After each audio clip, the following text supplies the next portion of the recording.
எண்ணெய் ரொம்ப சேர்க்காம கருணக்கிழங்கு தவா ஃப்ரை எப்படி பண்ணுறதுன்னு பார்ப்போமா? அதுக்கு கருணக்கிழங்கு தோல் சீவிட்டு நல்லா வாஷ் பண்ணிக்கிட்டு இந்த மாதிரி ஸ்லைஸ் பண்ணி எடுத்துக்கோங்க. இப்போ கொதிக்கிற தண்ணியில் உப்பு கொஞ்சம் மஞ்சள் தூள் கொஞ்சம் சேர்த்து நம்ம கட் பண்ணி வச்சுருக்க கருணக்கிழங்கையும் இதில் சேர்த்து நல்லா கொதிக்க விட்டுறலாம். ஒரு அரை வேக்காடு அளவுக்கு வேகட்டும். ரொம்ப முழுசாக வேக வேண்டாம், அரை வேக்காடு இருந்தால் போதும். இப்போ மசாலா ரெடி பண்ணிக்கலாம். அதுக்கு 2 ஸ்பூன் மிளகாய்த்தூள், அரை ஸ்பூன் ஜீரகத்தூள், அரை ஸ்பூன் கரம் மசாலா தூள், அரை ஸ்பூன் சோம்புத்தூள், கொஞ்சமாக தட்டி வச்ச பூண்டு, ஏற்கனவே வேக வைக்கிறதுக்காக உப்பு சேர்த்துருக்கோம். இப்போ கொஞ்சமாக உப்பு சேர்த்து 2 ஸ்பூன் கார்ன்ஃப்ளவர் சேர்த்துக்கோங்க. அதோட கொஞ்சமாக மஞ்சள் தூள் சேர்த்து அதோட கொஞ்சம் தண்ணி சேர்த்து இந்த மசாலாவை நல்லா கலந்து விட்டுக்கோங்க. இப்போ மசாலா ரெடி ஆயிடுச்சு, இருக்கட்டும்.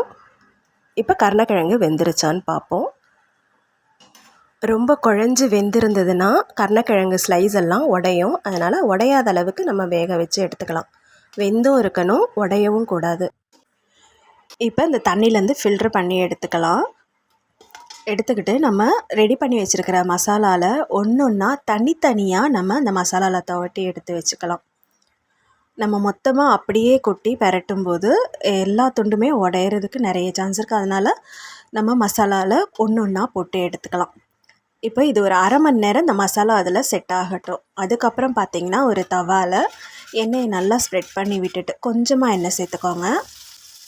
இப்போ இதில் ஒன்றா சேர்த்து இப்படி அப்படி திருப்பி போட்டு எடுத்தோம்னா சூப்பரான கருணக்கிழங்கு தவா ஃப்ரை ரெடி ஆயிடுச்சு. இப்படி ஒரு தடவை நீங்களும் செஞ்சு பாருங்கள், ரொம்பவே டேஸ்ட்டாக இருக்கும். சாம்பார் சாதம், தயிர் சாதம், ரசம் சாதம் எல்லாத்துக்குமே நல்லாயிருக்கும். ரொம்ப ரொம்ப டேஸ்டியான கருணக்கிழங்கு தவா ஃப்ரை ரெடி ஆயிடுச்சு. நீங்களும் செஞ்சு பாருங்கள். இந்த வீடியோ பிடிச்சிருந்தா லைக் பண்ணி ஷேர் பண்ணி கமெண்ட் பண்ணுங்கள். பாய்.